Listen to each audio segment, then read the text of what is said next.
the point of view of a DNS registry. So I'll hand you over to Gavin. Thank you, Keith. Yeah, just to clarify, I'm wearing a separate hat today. As well as CTO of CentralNIC, I also am part of Central Registry Solutions. Just to give you a little quick spiel, we're a joint venture between CentralNIC and Network Solutions, and we're providing GTLD registry services. So we're going to people who want to run their own GTLD for whatever reasons they choose to do so. So today I'm going to be talking about DNSSEC, not just from a sort of high-level perspective on the protocols and the standards and the deployment in the root zone and the TLD zone. I'm also going to be talking, but I'm really going to be focusing on what it means for you as operators, as web hosting companies, as registrars, some of the things you'll have to think about, and also some solutions that will help you solve those problems and also provide DNSSEC to your customers. So a bit of an overview. Obviously, you've heard an awful lot. I won't go into too much detail, but you may have guessed this is the year of DNSSEC. We had a concerted push last year from the RIRs, the governance bodies, ICANN, the registries and so on to push it up the agenda. And obviously now we have the root zone sign in the next 6 months. You're going to start finding your customers asking for DNSSEC services. I can't guarantee in what numbers, but they will start asking for it, especially if they're in the public sector. The consequences of DNSSEC are going to be potentially substantial, and I'm going to talk about some of them. It's difficult to say, as I say, what sort of consumer demand there's going to be. DNSSEC might turn into a product like an SSL certificate, which is just a box you have to tick to do business online. It depends on how it's marketed by the people who will be selling it. It might become a PCI requirement, for example. It's already been introduced into several security standards that you have to operate a secure DNS as well as secure everything else. But the chances are that your average Fred Blogs plumbing services website or some gaming guilds forum is going to need DNSSEC. So it's really a question of the people you deal with, what sort of businesses they are, what sort of organizations they are, whether they're likely to ask for it. And obviously, if you sell SSL certificates to your customers, then you've got probably a good product to compare parity on to see, the people who want SSL certificates like to be also the people who want DNSSEC. And as I say, the US government has mandated the use of DNSSEC in federal agencies. Gov was signed last year, and in theory now all .gov zones are also signed. So it makes sense, I think, to start planning now to provide your customers with solutions. You'll also need to think about some of the operational effects of DNSSEC, and during this talk I'll talk some about some of these effects and describe some solutions for your infrastructure. Yeah.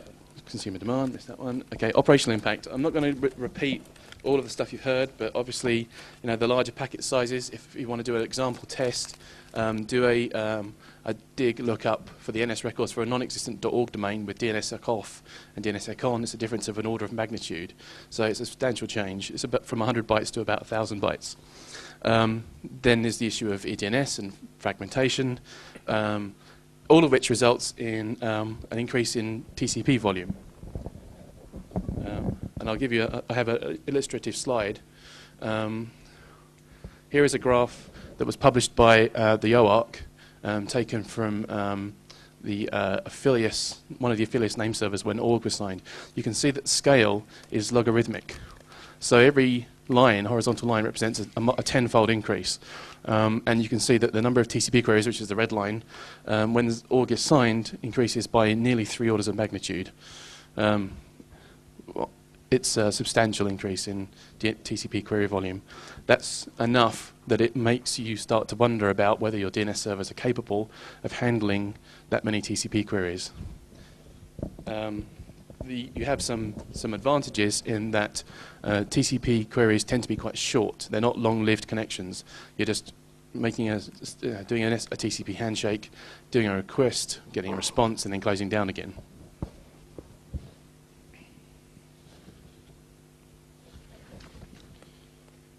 I need 3 hands. Okay, the next thing to talk about is NX domain interception. There's a big trend, especially in the US, but to a certain extent in the UK, to capture DNS responses and where you get an NX domain to point them to a parking page. This is particularly a relation to something like OpenDNS. because DNSSEC will break these services, because any data that the interception introduces into the DNS response is going to be invalid, and you'll end up with a broken, non-responsive page that was previously responsive, at least with something. In fact, since it's not generally well liked, this is not really going to be a big issue. But you could think of something like a public Wi-Fi network where you do something clever with DNS to direct people to a login page that could cause problems. But the root cause of a lot of these problems is CPE. CPE firmware is traditionally very bad at supporting the additional options like eDNS and TCP and so on. They include DNS proxies that only support a very small subset of the features that DNS supports. Here's an example. Ray Bellis, who works for Nominet, did some research, studied some CPE equipment to see how well it was supported. And you can see here this pie chart shows the results. The blue section, the blue pie, is that proportion of the CPE equipment that actually works under DNSSEC. The rest of it either partially works or doesn't work at all. So as connectivity providers, those of you who are, many of you will be responsible for managing CPE and in your customers' homes and offices. And now would be a good time to check that the CPE that you ship to your customers is ready and waiting for CPE. Sorry, for DNSSEC. If you can look at updating configuration or doing firmware updates, then you may find that you can solve this problem before it becomes a big issue for you. If firmware updates and configuration changes don't, then it's time to talk to your vendors, start bashing them to get their firmware updated. So moving on to signing zones, and if you're a hosting company, then at some point you're going to want to start signing your zones. I'm going to run through a few solutions to make this possible for you, but I want to talk a little bit about the operational impact. As well as having to deal with all the problems that arise from all the things that DNS brings, you're also going to have to think about how you store and transmit your zone data. Once zones are signed, you need to observe security best practices to protect them from tampering and interception. If you don't, there's no point in signing them in the first place. Using TSIG, for example, to sign your zone transfers, it's a pretty simple and robust way to prevent your data from being intercepted. It's kind of only useful on the inside of your network to make sure that zone data that it comes from your publication engine reaches your signing engine is secure, because any data that's tampered after signing obviously will be marked as invalid and ignored. If you're not using a stealth primary, then you should consider it. A stealth primary, as Ian's described, is a master server that's inside your network that isn't reachable from the outside world, and that's where your zone data gets generated and pushed out to your secondaries. The machine can be completely isolated from the outside world inside a DMZ, with only the secondary servers allowed to touch it, and perhaps you might want to use a VPN as well. Hard attacker would have a very hard time trying to break in to tamper with your data before it gets signed. Once your signing structure is in place, then you should be secured in the same way. So obviously, once you've got your signing system, it wants to be in a secure location. You need to make sure that access to it is secured and that network connections are monitored, audited, and restricted. Generating zone data. Unless you have a dedicated DNS admin who spends all their time editing DNS zones, or use something like PowerDNS with a relational database on the back end, the chances are you're going to have some sort of program that generates zone data on the fly. These will come in a lot of different flavors depending on what kind of company you are. If you're a bulk hosting company where everyone gets the same vanilla package, then your zones are going to be very similar, so you might have a quite simple system. If you've got lots of complicated options like reverse DNS options, custom reverse DNS, backup mail servers, unlimited subdomains and so on, aliases, then you're going to have a complicated zone generation system. The problem is that if you generate all new fresh zone data for your customers on a schedule, then all that data is going to have to be re-signed. If you have 50,000 customers and you update those zones only 3 times a day, or 4 times a day, that's 400,000 zone signing operations every day. So you need to find a solution that will provide a journaling mechanism and only sign the zones that have changed, or use a dynamic zone update system just to publish the changes. Again, this is something that many of the off-the-shelf solutions will provide for you. And then there's the issue of securing key data. Obviously, Ian's talked about using HSMs and encrypted USB keys. You want to make sure that your keys are safe. If they're fall into the wrong hands, it's game over. While things like hardware security modules and air-gapped key storage are a good idea when it's talking about real critical infrastructure like the root zone or .uk, if you're having to sign thousands of zones over and over again on a repeat schedule, then you're going to have to think about online storage of keys.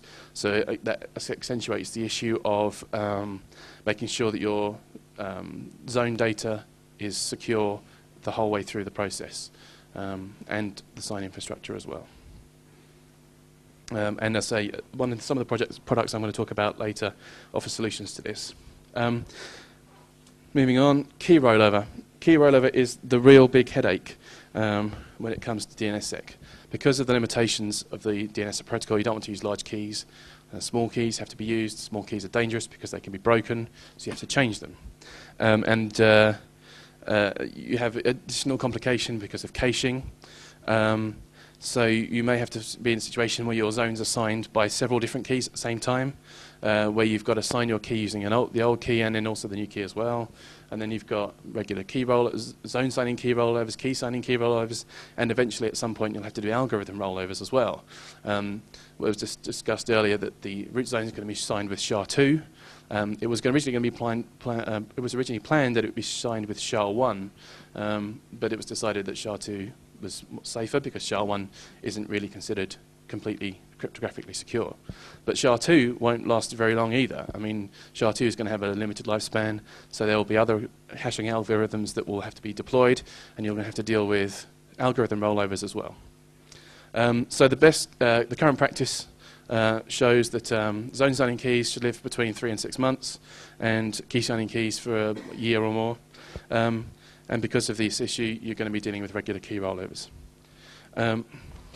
Because you're going to be regularly changing your keys, you're going to have to deal with pushing your keys up into the parent registry. If you do this wrong, again, you have an invalid chain of trust, and all of your DNS zones all break all at once, altogether.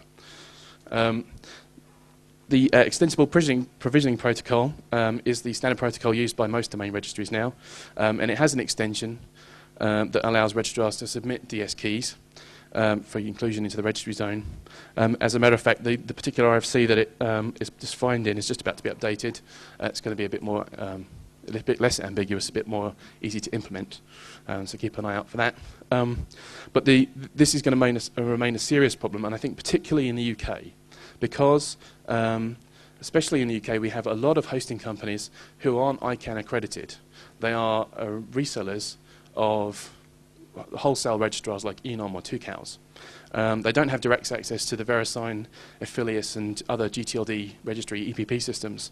So they don't have a direct way of pushing their DS keys up into the parent registry. And they're dependent on the registrars to do that for them and provide them with an interface to the registrar systems. But as far as I'm aware, most of the ICANN registrars have almost no facilities in place to do this, especially not in an automated way, and certainly not in a volume way. You look at someone like Network Solutions or Enom, the way that they ask you to submit your DS keys is by sending an email to info@. Eventually someone will get round to processing it. Obviously, we're lucky in that we have Nominet in the UK, and many people who aren't ICANN registered, ICANN accredited, are Nominet registrars. And Nominet presumably implement this RFC 4310 to allow you to push your DS keys up into the parent zone. I've just discovered that. And then there's the issue of DLV. If you don't have, if you're selling domain names that aren't registered, are registered under TLDs that aren't signed, then you may want to look at managing DLV. Again, the problem with DLV, although it's a perfect solution to the problem, you need to integrate that into your workflow, potentially on a large scale, and it's an interface that will be different from the one that you use for all the other TLDs that are signed. Although those TLDs may often have their own interface as well. So that remains an issue. I don't pretend to have an answer to it. There are additional unsolved problems. the main one is one of the most conspicuous ones is domain name transfers. What do you do when a domain transfers between registrars or between hosting providers? It may stay at the same registrar but transfer between hosting providers. Do you email each other your private keys so that you can continue signing the zone with the old key? There are issues here that have not been resolved, and there's no indication that anyone's been paying any attention to them. Actually, I'm being a little bit ungrateful. There has been discussed, but there aren't enough people at the coalface talking about this at the IETF and in the other forums. I mean, we don't hear much from the registrars. We don't hear much from their resellers. We don't hear much from the hosting companies. Because obviously I don't suppose a DNSSEC signed domain name has ever been transferred via a registrar to a new registrar or to a new hosting company.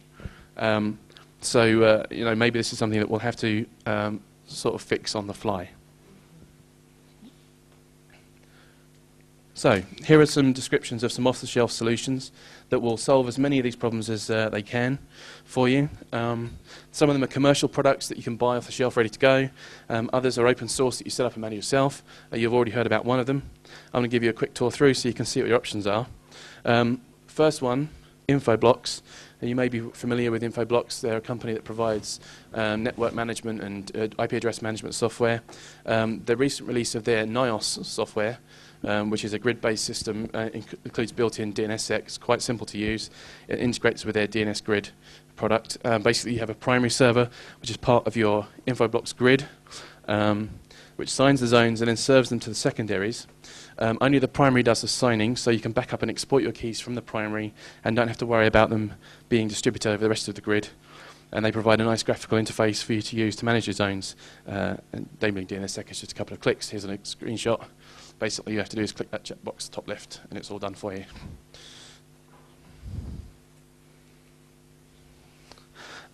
Moving on. Secure64. Secure64 sort of emerging as a market leader, providing DNS technology to the registry and registrar communities. They've also got a lot of business in the US federal government. Secure64 started out, they built an appliance based on an Itanian processor architecture. Their CTO is Bill Worley, who designed the Itanium architecture while he was at CPU. Sorry, while he was at HP. And having built their operating system and the hardware platform that underpins it, they had trouble finding an application that would actually be useful for until DNSSEC came along, and now they're pushing DNSSEC as the main product. System is not less friendly than the Infoblox product and some of the other ones you'll see. It's based on NSD, and the process of setting up DNSSEC on their platform is to SSH in, manage your NSD config files, and it works as a man in the middle. In the same way that Ian described for .uk, and that you have your provisioning system that serves unsigned zone data to your signer, and then that pushes it out to all the different secondaries. Zelerance are the next, or Xcelerance, I'm not exactly sure how it's pronounced. They operate in the same market. They're a commercial product you buy. Their technical lead is Paul Wooters, who some of you may be familiar with. Their product works in a very similar way, as I say, but management is all handled by a web interface. Here's the overview of your appliance and the domain names that are served in it, and the brief details of the incoming and outgoing name servers that it talks to. You can see that you can add zones just by copying and pasting. A lot of the protocol parameters are all set for you, and there's a sort of status screen. You can see what needs doing, what's potentially coming up, what's a problem. It can notify you if you need to push keys up to the parent. And then detailed overview of a domain name. So it tells you things like, it integrates with things like Whois. It will tell you when your domains are going to expire, but it will tell you about how long your keys are running for, how much longer you've got before you need to change them, and so on. And it will give you some metrics on how long it took to sign it, and how many records per second it could sign. OpenDNSSEC, as Ian mentioned, it's an open source implementation of a turnkey DNSSEC appliance. And it's a modular system. It uses PKCS number 11. So you can store key data in your hardware security module. There's also a software implementation of a hardware security module. So it's like a virtual HSM. So if you don't want to fork out for a proper HSM, you can just use I think it's an SQLite database to store your keys. And then moving forward, this is the architecture that they're using. OpenDNS, you can see the modularity, but it basically takes an unsigned zone in and pushes the signed zone out. Moving on, bind. I had a little bit of my talk that talked about how little support DNSSEC bind has, but apparently I'm wrong. 9.6 was the latest version that's published on the website. It can re-sign changes if they come in through a dynamic update. But until 9.7, you had to manually sign all your zones. The great thing about bind is, though, that it comes with an awful lot of command line tools that are a great way of learning how DNSSEC works. If you can learn how to generate zone keys of different kinds, sign zones, and manipulate them at the low level. It's a great way of learning how DNSSEC works internally. And then moving on, PowerDNS-SEC. PowerDNS is quite popular, I think, amongst the hosting companies because you just have to insert records into a MySQL database and forget about it. Bert Hubert, who writes PowerDNS, has had some philosophical objections to DNSSEC. But sometime last year, he said that he was going to start implementing DNSSEC in PowerDNS and launched a website, powerdnssec.org, which is no longer visible. But at some point in the future, you may find that PowerDNS supports DNSSEC. In which case, if you use PowerDNS as your solution, then that might be the right way for you to go. So moving forward in conclusion, DNSSEC is coming, but it's been coming for a while. When I started at CentralNIC in 2001, it's 9 years ago, 9 years ago today, in fact, one of the first things that Joel Rowbottom said to me was, "We're going to be doing DNSSEC soon." And 9 years down the line, where I'm actually at the point of about to sign the contracts and get it all up and running. But we have reached criticality. I think that's clear from the fact that you've been sitting here, glazed-eyed, looking down at your laptops for the last 3 hours. It does present some serious challenges, but there are solutions. And if you're willing to have a look and go out and find there are people who will help you solve the problem. All you have to do is give them the money. Yeah, depending on what sort of solution you want, it's out there for you. Any questions?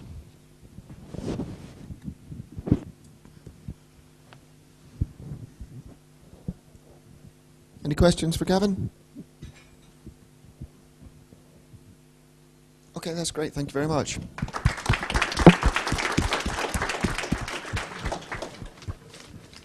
So Nick is going to try and get his laptop working.